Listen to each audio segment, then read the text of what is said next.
was a shock for us. I mean, when I heard yesterday, it couldn't sink in. I thought, it can't be. I only had a text off him the day before. It just seemed unreal, you know, surreal. And it really didn't sink in. And so in the night, I started thinking about it. God, am I dreaming all this? But as I said before, he's not looked well through the rehearsals, and I think he really just held out to do that show.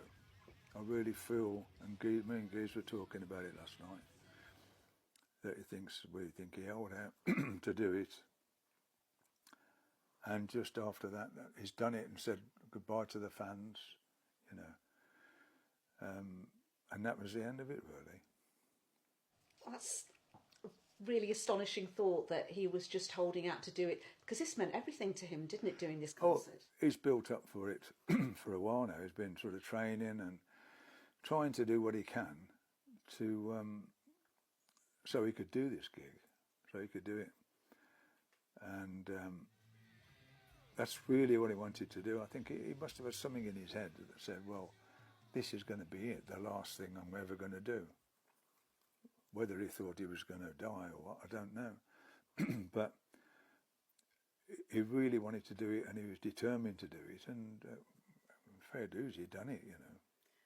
What did it mean to all of you to be together in Birmingham with Ozzy out there in front? He couldn't stand, obviously.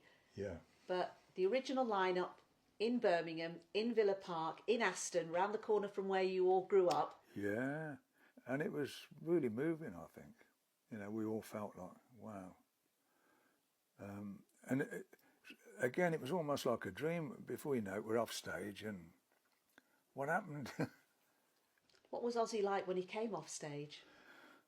Well, he went to his dressing room, and I went to mine, and Geese went to his, and so on. And then he came round before he was leaving on a wheelchair. They brought him in to say goodbye and have a little chat for a bit.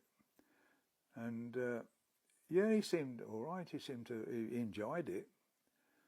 And he said, "Oh, it went all right, didn't it?" You know, I said, "Yes,"